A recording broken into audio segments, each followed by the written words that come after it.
Namaste, it's Sahara Rose, and welcome back to the Highest Self podcast, a place where we discuss what makes you your soul's highest evolvement. I'm speaking to you right now from a really crazy time in Los Angeles. Just last night, we were made aware that a fire is heading our way, and this fire has caused more than 300,000 homes to be evacuated. Many people have had to leave everything behind, and animals have been killed in the fire, including horses, even pets that people couldn't bring with them. And it's just been 24 hours, and it's really taken us all on a whirl. Today I was on my regular walk right by Santa Monica Beach, and I looked out across the ocean to the most, I don't even know the word for it, just all-encompassing black cloud that took over the entire sky and just engulfed what is normally a sunset into ashes. And this cloud, you could see it coming out of the mountain, and along the edges of the mountain were outlined red flames. And these red flames were the flames that are burning down homes and trees and livelihoods that are just on the other side. So it is a crazy time, and not just because of this fire, but this week in LA, we had a shooting in Thousand Oaks. A man who was a war veteran went to a club and shot and killed multiple 18 and 21-year-olds, all young kids, because he was just mentally ill and dealing with PTSD. And it's not just in Los Angeles. We're dealing with wars and gun violence and hatred, racism, political issues, sexism, Me Too movement. And for most of us, it is extremely overwhelming. So I wanted to take this episode to share my small perspective on it and to see if that can help you be guided towards what we can actually do about it, because it's really, really easy for us to just give in into the fear. And there's so much more in our control than we can ever begin to imagine. We are experiencing a global Pitta imbalance. In Ayurveda, which is the world's oldest health system, the sister science of yoga that originated in ancient India over 5,000 years ago, that I am an author in and this podcast is about. I'm sure you guys know what Ayurveda is, but in case it's your first time listening, Ayurveda is a health system, philosophical system, and looks at all areas of our life as holistic. So we are dealing with a Pitta imbalance. Pitta is the fire energy, the fire dosha, the fire archetype. And when Pitta is out of balance, we experience excess heat, not just in our bodies, but also in our minds, and not just in ourselves, but also as society. In Ayurveda, we say, just as the microcosm, so is the macrocosm. What is happening to the global sphere is a reflection of what is happening to our internal sphere. You see, the two are simultaneously reflecting one another. The inflammation and the anger, jealousy, duality that has existed inside of us for far too long is now just coming out to be seen by us, to no longer be swept under the carpet, but we are coming face to face with this shadow side of us in the Pitta dosha that we have repressed for far too long. And it is coming in the form of flames and anger and gun violence and war, because it is a reflection of those same qualities that have been existing inside of us. Now, I'm not saying inside of you specifically, I'm talking about as a global society. There is so much anger on this planet. People are on edge. People are just one honk away from getting out of their car and literally freaking out at someone with a baseball bat. Seriously. Sometimes I'm driving, I'm like, holy shit, people are so full of anger. And if you're not super, super grounded in your truth, it can be very, very easy to play into that anger. And then before you know it, you have become that angry person that you are angry at. So I spoke about this at my book launch at the Deepak home base in New York, but essentially we are a domino effect. Our energy has that same effect as dominoes. When we come face to face with anger, we have the choice to either sit with it, dissect it, and then release it, or to take that anger and say, oh, this is not mine, I'm so angry, and then throw it to someone else like a flaming fireball. And then that next person's going to be like, oh, this anger, and pass it to someone else. And it's this domino effect of anger, anger, anger, anger. So what that looks like is you're sitting in your car and someone suddenly starts honking at you because you didn't turn left fast enough. And then you are on edge when you get to your meeting and your meeting is not going well because you're still so thrown off subconsciously from that horrific drive over. And then in your meeting, the other person's like, oh my God, I don't think this business deal is going to work out. So then they go home to their wife and they're like, oh my God, I'm going to lose my job. The meeting didn't go well. And then the wife is thinking, he's mad about his meeting. He didn't remember our anniversary. And she's feeling angry. So she goes to her friends and she's no longer the fun-loving person because she's mad that her husband forgot about their anniversary. And then their friends go to their jobs and they're in a bad mood. And then their employees are like, my boss is such an asshole. And then they go home and their spouses are unhappy, and it creates this ripple effect, all because one person honked. And as a society, for too long, we have been honking loudly. And for most of us, we don't have the self-awareness to even ask ourselves what we are angry about. You know, if you ask a kid when a kid is having a temper tantrum, why are you mad? That kid's not going to be able to say, well, I'm actually mad because you're not paying enough attention to me and I want your attention. No, they're going to say, I'm mad because I wanted the crayons or I wanted this. It's going to be something very superficial, but the real reason why they're upset is because they don't feel loved or they're hungry or they're tired or something else. And you as the adult have to be the perceptive one and see what they need without them saying it. Now, as a society, we have not said what we needed. We have not vocalized that we feel lonely, that we feel unheard, that we feel really fucking confused, that we have no idea what path to turn. So we keep on going down this treaded road that we know is not serving us. We know it is not in alignment with our highest truth, but we don't know where the hell else to go. And that is frustrating. And that frustration does not disappear into fine air. It congregates in every cell of your body and creates this harshness, this agitation, this feeling that when someone says something a little off, you snap. Now, some of us have had parents that are very, very Pitta. I know my dad was that person. And with a Pitta parent, you see very early on in life what it is like to walk with someone that you feel like you have to be on eggshells. And you see what that fire can look like. That when someone is angry, they are no longer themselves at that moment. Something greater than them, not better than them, but greater than them has taken hold of them. Anger is not something that comes from you. Anger is a universal energy. It is the anger that we all experience at certain times. And it is up to us to recognize that anger, to feel it moving through our body and say, hey, this is me getting angry right now. I'm feeling hot. I'm feeling inflamed. I'm also feeling like I kind of want to punch someone.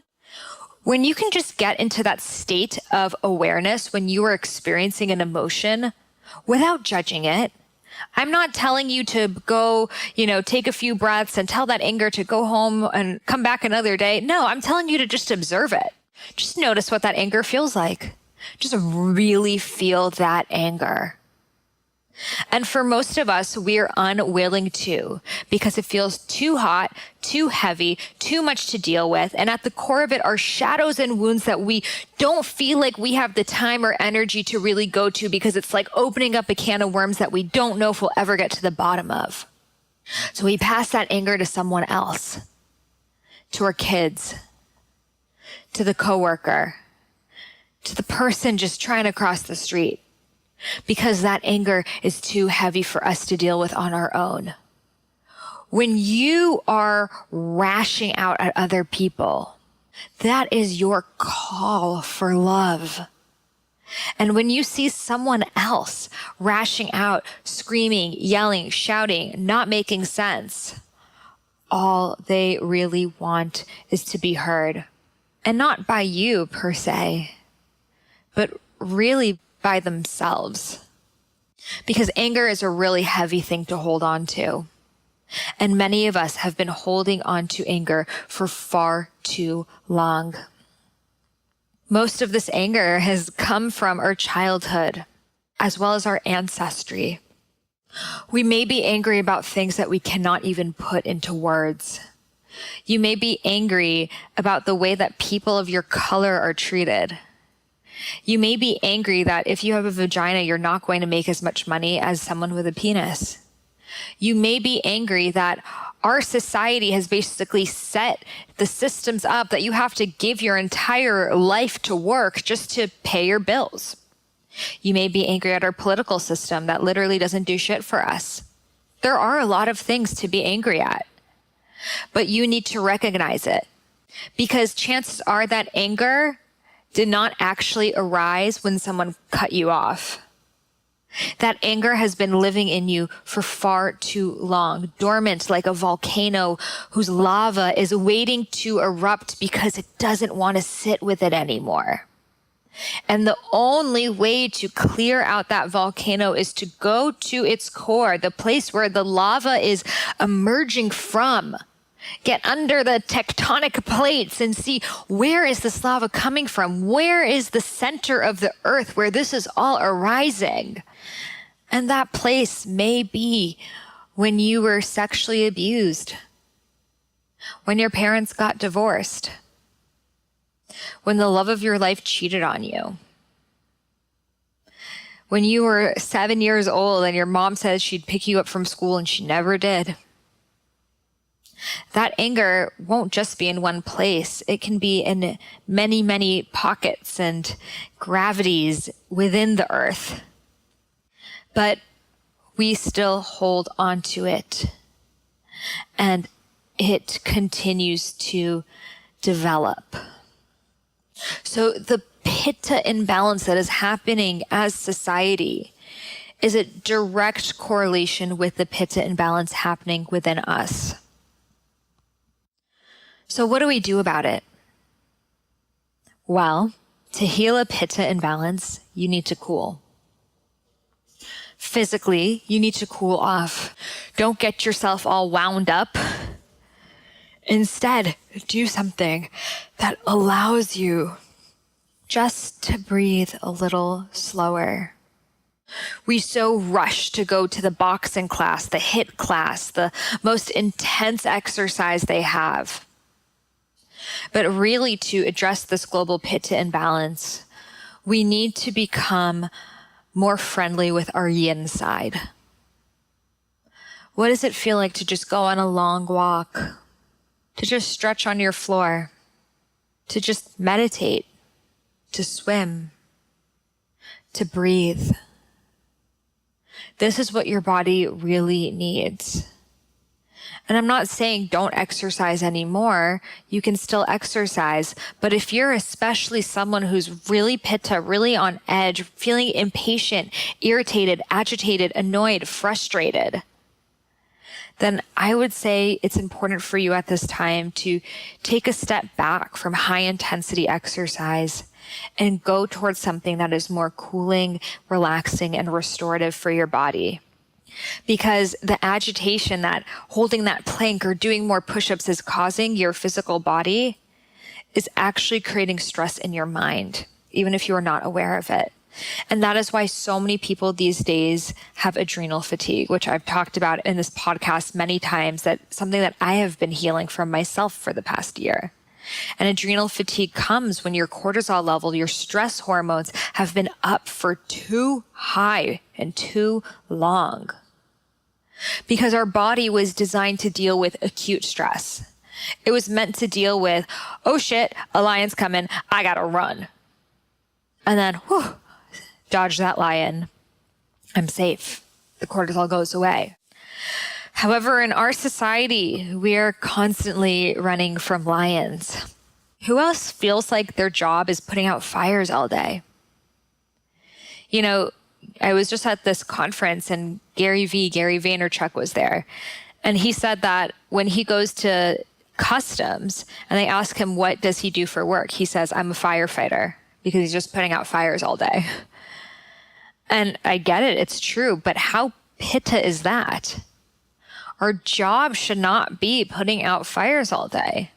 And if that's what it is, then you're exposing your body to a constant state of stress that your body was not designed to deal with. And we talk about this on the podcast, but there are ways that you can transition and change your job so you can have something that serves you. You don't have to be stuck with something that is literally driving you insane. And if you've been waiting for permission for someone to tell you that it's okay to leave your stressful job, you can consider this that permission that you already have given yourself, but maybe are not willing to admit it. So the exercise, the intense exercise needs to stop. The intense working, overworking, being obsessed with what we put out there. I know myself as a lifetime overachiever. We create this idea that our worth is relevant to the value that we're putting out there. That I am only worthy of being loved if I achieve. And that may have looked like, as a kid, coming home to your parents, look, I got an A-. And they say, well, why didn't you get an A? And most of us as children have been brought up to achieve. Look, you get a gold star. Look, you got good grades. Yuck, you did well in the parent-teacher conference. And that is training us to perform. We want to be graded by other people because that makes us feel like we are worthy. So we need to let go of that. You are worthy regardless of what you ever achieve. You are loved even if you don't do shit in your life. The things that you do are not what make you worthy of being loved. So with this global Pitta imbalance, as a society, we need to recognize that because we've created a condition that our children are only loved when they do things that we tell them to. And that is creating a great deal of stress within because as a child, all you want is love. And when you see that to get my parents' love, I have to memorize these presidents' names and what happened in the Middle Ages in Europe and what mitochondria is, that's what I have to do to be loved. Okay, I mean, I guess I'll do it. But aren't I just worthy of being loved? So if you have children, remind them that they can get the grades, they can do anything, but it doesn't change how much you love them. This is how we rewire the Pitta imbalance. Now, from a food level, to heal a Pitta imbalance, we must stay away from anything that is rajasic. So the word rajas in Ayurveda means something that causes aggression within the body. So rajasic foods are essentially pitta heightening, but it is a different quality. It is called a guna. If you have my book, Idiot's Guide to Ayurveda, I have a whole chapter on the gunas, the food qualities. So rajas is one, as well as tamas, which means dull, and sattva, which means pure. So we as a culture are eating too many rajasic foods, which is bringing up our pitta, but in an imbalanced way. Now, these foods are spicy foods, overspiced foods, and spicy and overspiced are two different things. Excess oily foods, coffee, stimulants in general, things that are so overindulgent for the taste buds that when we eat just simple foods, it doesn't feel stimulating enough for us. Now, why we are doing this as a culture is because physically we have become so numb. We are out of touch with our bodies. We are out of touch with earth. We are out of touch with our sacred sexuality and with our souls. So when the body is dull, it wants to feel something. We all want to feel something, right? So it goes to the most gross thing. The most gross, meaning over the top, taste, sexual practice, pornography. These things are exaggerations of something that we naturally need, like food or sex. But because we have become so disconnected to ourselves and subtlety, we need the most gross form of it. So from a food level, just eating regular vegetables without tons of sauce and spices and barbecue sauce and whatnot, it's not enough for us. We need it to be fried with some salt and truffles and garlic and cayenne pepper and then a aioli on the side. And we need all of these tastes to make us feel something. And trust me, I get it. I went to culinary school. I was a food blogger for 6 years. I have a cookbook. I appreciate good food. But I only eat foods like restaurant style foods on very special occasions. The majority of my food, which my cookbook is super simple. Because when you get used to eating overly spiced or spicy foods, you lose touch with the subtlety and the natural tastes and sensations of food from earth. Now, spicy foods like hot foods are very, very rajasic. So if you're someone that needs hot sauce, Tabasco, sriracha with everything that you eat, that is a sign that your Pitta is way too high right now. Because when Pitta is out of balance, like desires like, the imbalance further swings to the side of imbalance. So you want more foods that are going to make you feel more Pitta. So this is why as society, we're all eating spicy Thai food and Mexican food and just putting hot sauce on everything. But 100 years ago, that was not the case. And even if you go to places like Thailand and Mexico, they're not pouring hot sauce on everything. If you go to the pueblos, they eat very, very simple diets. They're eating rice, beans, plantains. Mexican food in actual Mexico is not Tex-Mex. Thai food in actual Thailand is not your favorite Thai takeout. This is Americanized, over-the-top, super sensationalized foods, just like our movies here, that are so rajasic for the senses that it makes it feel almost impossible to go back to just eating boring old carrots. You need them deep fried and, wrapped in some dough with an Oreo on top, right? And when you go to places that have, in general, lower consciousness, they need more over-the-top foods. That is why processed foods are so much bigger in places where conversations like this are not the norm. And I'm not saying you can't switch. I grew up addicted to junk foods, McDonald's, KFC, Taco Bell, you name it. But I was able to shift and retrain my taste buds, which really only takes 21 days of just eating the foods that come from earth. And your body wants to be sattvic. It wants to be pure. It wants to be clear.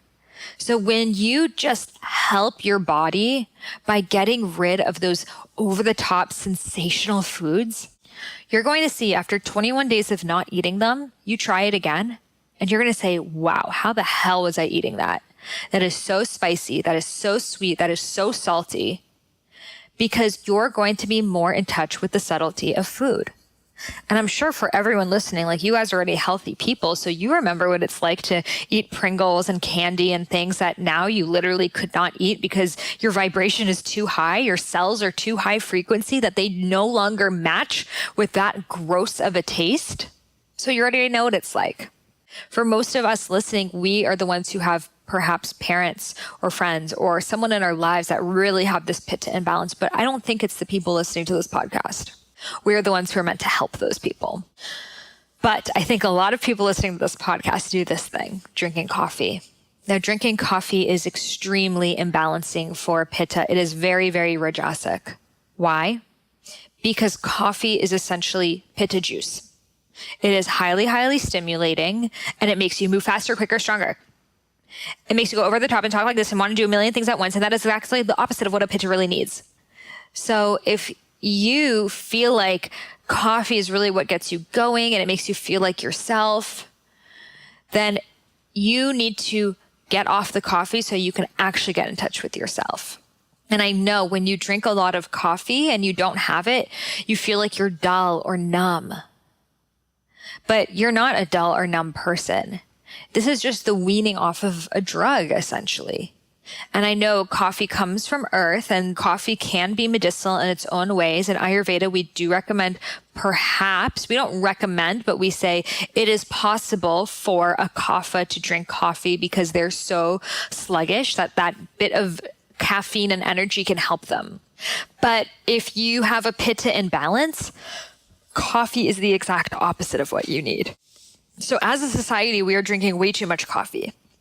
There are Starbucks and Dunkin' Donuts and Peet's coffees on every corner and multiple within that corner. It is too much. We are feeding our body speed. And why? Why do we want to drink this stuff that makes us shake until we start doing something? Because our society has set it up for us to become addicted to achievement. This Pitta juice is only perpetuating the Pitta problem. The more and more we drink this coffee and we feel on edge and like that we need to just go and do everything and attack, guess what? We are creating the global Pitta problem. Now, I'm not saying that you should not attack your goals. Like, sure as hell, attack your goals. But it should not come from an external source or need for validation. It should come from within, from your own energy and your own desire. Too many of us are shooting targets that we don't actually give a shit about. So you need to take a step back and say, why am I drinking this coffee? Am I using this for good? Is this going to be a long-term thing? I think that you can use coffee medicinally in certain periods of your life. I mean, I know that when I was a freshman in college, I would drink coffee because I would pull all-nighters studying. And that's because I was in this system of college that made it pretty much essential for you to study all night to memorize things from a textbook so you can pass, which is a pretty screwed up system. Thank God I'm not in that anymore. So I was using coffee as a tool for that. It wasn't a good idea to pull all-nighters all the time, but I was stuck in that. And then I drank coffee again when I was writing Idiot's Guide to Ayurveda. And funnily enough, I had to drink that coffee then because I was on a 2-month deadline to write a 400-page book start to finish. So I am not saying never drink coffee again. I'm saying have a purpose with when you drink the coffee. Since I wrote Idiot's Guide to Ayurveda now 2 years ago, I haven't drinking coffee since. I wrote my book, Eat, Feel Fresh, without drinking coffee. At this point, with my vibration, I can't drink the coffee anymore. Even if I take a sip of it, it's so dehydrating and it's so rajasic that it no longer works with me. And as your vibration shifts, you're going to see that too.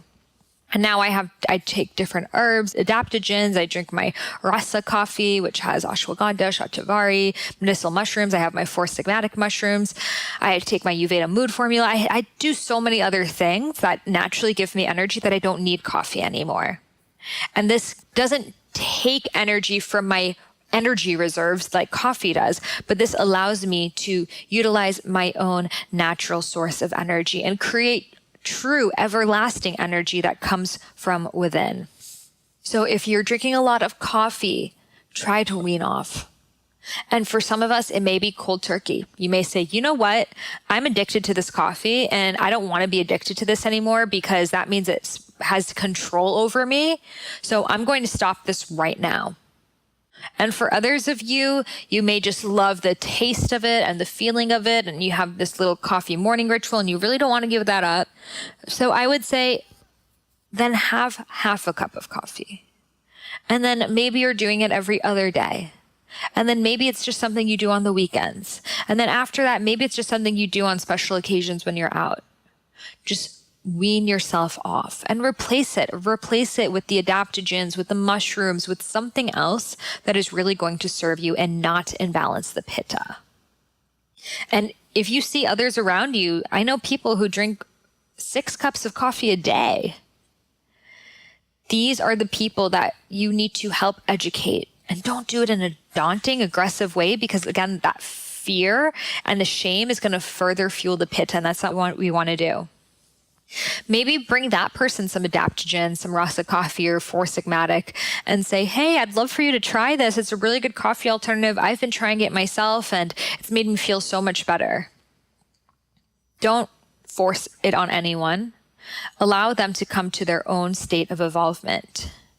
But just offer a solution because for most people, they don't know that there is an alternative to coffee. They think that the alternative to coffee is just tea, and they don't know the wide range of herbs and medicinal mushrooms we have available to us that will allow us to think clearer and to have heightened states of mental clarity similar to coffee without the rush, the jolt, the aggression, and the rajas of coffee.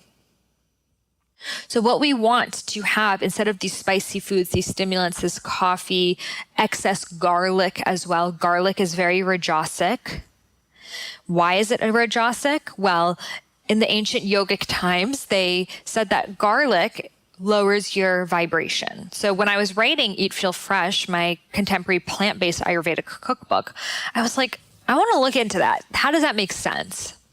So I looked up many studies about garlic. Does it change your vibration? Couldn't find anything. Then eventually I found a study that said that when you consume garlic, it triggers a spasm in your esophagus. And this is something that they can actually measure scientifically. So when the ancient yogis said that it would change your vibration, they were entirely accurate. When you consume garlic, that spasm in your esophagus for someone who is so self-aware, like a yogi, is enough to alter their subtle vibration and to take them off their yoga practice. So from a literal cellular level, it is changing your vibration, but also from a taste level. I know whenever I have something that has a lot of garlic, after I have this like garlicky aftertaste in my mouth and I just want to get rid of it. So I'm like, I need chocolate, I need ice cream, I need something, I just want something to get rid of the taste in my mouth. And I actually feel off edge and then often even go brush my teeth and I still can feel it in like my tongue pores and I'll scrape my tongue and I can still feel it because when you're more heightened aware, little things like the taste in your mouth can actually really bother you. Like I can't eat something that has a bad aftertaste. It really affects me. And I'm sure for many of you guys, you're the same way. So this is why in Ayurveda, we do not recommend garlic because it is pitta imbalancing. You can still have garlic, raw garlic clove as medicine because it is anti-parasital and antibacterial. In Ayurveda, they would literally swallow it like an antibiotic, but they did not cook with it. And if you ever go to an ashram or any spiritual center, they do not have garlic and onions in their food. And now you know why. Onions are considered tamasic. They create more dullness in the body. But that's for another episode. So I'm not saying never eat a garlic again, but I'm saying if all you eat is garlic sauce and garlic pasta and roasted garlic and garlic on everything, then I would take a look at maybe can you reduce your garlic consumption? Maybe try to do some garlic-free meals, see if that feels different for you. You may not notice it instantly, but over a period of time of not having garlic, you become more sensitive to it. That then when you do have it, you're like, whoa, that's really garlicky. I remember I have this meal I love here from Cafe Gratitude. Like if I was on death row, that would be my meal. It's like my death row meal. It's the whole bowl. It's so good. It's sweet potatoes, sea vegetables, quinoa, adzuki beans, and steamed greens with this garlic tahini sauce. And I love the garlic tahini sauce, and I still have it once in a while. But before, I would have it all the time, like every other day. And I never felt like, I didn't even know what garlic breath was. Like it never bothered me. And now that I don't have really garlic ever, I never cook with it at home. And the only time I would have it is if it was something that I ordered out, or specifically this whole bowl, that when I do have it, that taste of the garlic, it is something that really bothers me after. So you'll notice that when you get rid of something that could potentially not be serving you, your body quickly moves up and rises up. And then you're going to see that it feels so different. So what we want to consume are more cooling vegetables, more cooling foods, more leafy greens, Brussels sprouts, asparagus. Now, they can be raw or they can be cooked. That depends on your specific digestive system. If you have a more vata digestion, you get bloated, gassy, constipated, stick with cooked, steamed, roasted. If you have a more pitta digestive system, which a lot of people do, we need actually more raw foods, more alkalizing foods. Not 100%, but we do need more raw foods. And this is, again, where I differ from traditional Ayurveda, because traditional Ayurveda was made in India, of course. And in India, it's not safe to eat raw foods. Trust me, been there, done that, you get really sick. But in America and other parts of the world, it is safe to consume raw foods. And it's something that people have been doing for just as long as Ayurveda has existed, if not longer, because we actually didn't have ways of cooking our food back then. So I do think that raw foods should be part of the human diet, but you just have to listen to your body and make sure that that works with you. But if you have a lot of pitta, like all these angry, inflamed men in politics, like I want to send them some cilantro. I want to send them some salads and some cooling herbs, because that is exactly what they need. They've eaten way too much cooked and overly processed foods that they need to juice the fuck up. Am I right? So eat those leafy greens. Eat those cooling veggies, eat those juicy fruits. If you have either of my books, Eat Feel Fresh or Idiot's Guide to Ayurveda, look up pitta foods, and those are the foods that you'll want to stick to. Coconut products, coconut oil, coconut butter, coconut meat, coconut water, so cooling. Why?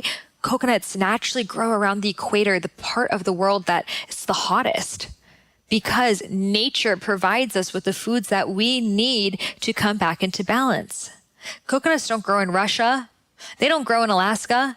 They grow where people need coconuts, in hot tropical places. So if you're feeling hot, you're feeling on edge, drink some coconut water, and not the processed stuff, actual raw coconut water, preferably from an actual coconut. That is the best way you can get it. And that's the only way you can make sure it has not oxidized, which is exposing it to light and oxygen, which decreases the mineral content and electrolyte content. Those coconut waters in a carton, like Zico, they're not real coconut water. They may have once been in a few lifetimes ago, but they're heat treated, so they no longer have any nutrients in them. They're essentially sugar water. So just a little FYI on that. We want real coconut water, raw coconut water. The best place to get it is, again, a coconut or a juice place that you know that they're actually cutting open the coconuts. And they did it recently, not a month ago. Coconut products, you want things to cool your system down, and you want to avoid red meat, heavy foods, because these foods are going to increase the rajas, processed foods. They're so heavy on the system. They take so much energy to break down. They heat up your body, and not in a good way, not in the same way ginger heats up your body, in a really imbalancing and rajasic way. So foods that bring up your pitta may not be per se rajasic. Rajasic is kind of the negative aspects of pitta. So garlic is heating, cumin is heating, but they're not rajasic, they are sattvic. But stuff like processed foods and hot sauce and all of that, that's rajasic. That is decreasing your vibration. So we want to alkalize our systems. We want to allow ourselves time and space to heal, to think, to feel, to meditate, to play. Playing is how we solve the pitta imbalance. If we can just find ourselves as children again and do the things that just used to light us up, dancing, creating art, singing, going outside, playing with animals, if we can bring that same innocent joy back into our lives, our body can naturally do so much healing without us even doing anything. And the two mantras that I say are the most healing for Pitta are trust and surrender. If you can just trust that the universe 100% wants the best for you, that you were put on this planet for a reason, that even if you don't micromanage everything, things will still work out. And if you can just surrender to the flow, surrender to the opportunities that unfold in front of you, even if they may not look like the ones you put in your Google Cal. If you can just surrender to being loved just as you are, stop fighting it, then I can promise you that Pitta inside of you that just so wants to be held will naturally fall back into balance. So we do this for ourselves because that is how we do it for society. The problems of the world are not going to be solved just from marching and protesting. And trust me, I was the biggest political advocate growing up, went to many, many protests in my time, moved to DC to become a human rights lawyer. Like, trust me, I get that you want to be active and I love that about you. But the real work comes from within ourselves.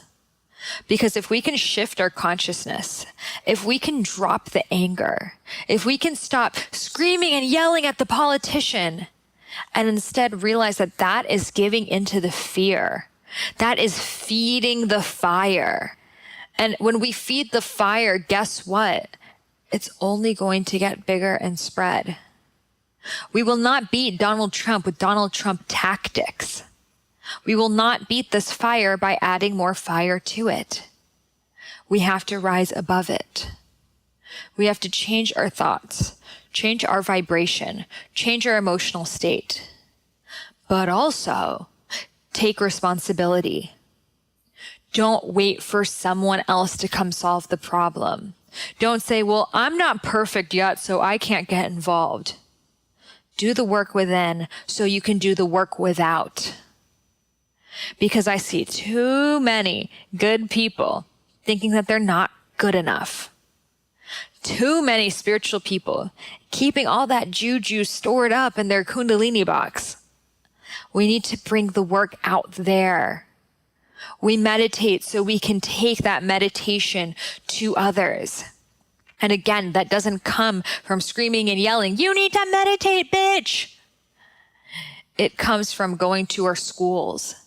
It comes from going to our elders. It comes from having a conversation with the person in front of you. It comes from using your social media for good instead of for another fucking selfie. This is how we can change the world. We have so much more power than we are allowed to even believe, that they don't want us to know how much power that we have. If we just use our social media platforms to do nothing but spread love and raise consciousness, the world would be such a different place. And I know it sounds really weird and far-fetched to think, well, how is that going to stop school shootings? How is that going to stop war? How is that going to start fire? But again, these greater catastrophes are collectively created from all of this anger, hate, jealousy, duality that has existed inside of us, that has bottled up and accumulated and grown and grown and grown until it builds up and creates essentially this bomb that erupts over and over and over again until we address it and we do the healing and we do the work. So I know it may feel like, well, I'm not the one who's angry. I'm not the one with the problem. Why do I have to keep doing the work? Honey, you keep doing the work because you're a light worker. And that's why we're here. We are here to do the work so we can spread that work to others. And more than work, it is an honor and a privilege to be able to raise consciousness. What a privilege it is to sit in front of someone that thinks Ayurveda and spirituality is bullshit, and to be able to be that first person to open up their mind. What an honor and privilege it is to be at Thanksgiving dinner and sitting next to your Trump-loving uncle, and to be the first person to really ask him, what is it that you're so afraid of from the outsiders? What are you scared of? What if you're that person that just helps create that block, create that shift? And I'm not saying start crazy political conversations at your Thanksgiving, but hold the space of love. And when we hold that space of love and we don't get angry and we just ask, why? Why do you think they're going to take our jobs? Why do you think that you're not worthy enough? Why do you think that we have to bring down people in the Middle East or gay people or women for you to feel important? I genuinely, I want to know why. And that person who is angry at everyone that doesn't look like them is really just angry at themselves. And if we can hold that vibration and hold that space, that it is okay to not have everything figured out. And it is no one's fault. And you are still loved regardless of what you achieve. Then this right here is how we reparent the angry Pitta people out there without ever having to compromise our own integrity. So we are so much more powerful than we are aware of. We can change the world by changing ourselves. The foods that we eat literally change the planet. Being your healthiest self is a political form of activism, but also don't let it stop there.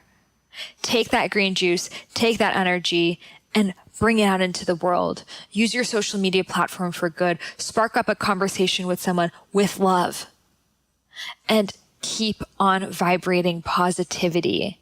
Be that person that every time someone meets them, they feel like they just had an incredible day. Be that person that is smiling, that is glowing, that is beaming, that makes everyone around them want to be a better person. Hold that vibration, because that is how we change the world. Thank you guys so much for listening. I hope you appreciate it. Would love to hear your feedback in the Mind Body Balancers Facebook group, my free Facebook group for all High Self podcast listeners. And if you love this episode and you'd like a little gift for reviewing it, I would love to send you the first half of my unreleased book. It's called Eat Right for Your Mind Body Type. It is not available for sale anywhere, never will, because now it is Eat Right for Your Mind Body Type 12-week guided program infusing Ayurveda with modern nutritional science. So as a free gift for reviewing this episode in the iTunes store, you just head over to iTunes on your phone, on your computer, click write a review, write a nice review, take a screenshot of it, and email it over to me before you hit submit. My email is Sahara, Sahara, at eatfeelfresh.com, and I will send you back the first half of my unreleased book, Eat Right for Your Mind Body Type. I hope you loved this episode, and I'll see you on the next one. Namaste.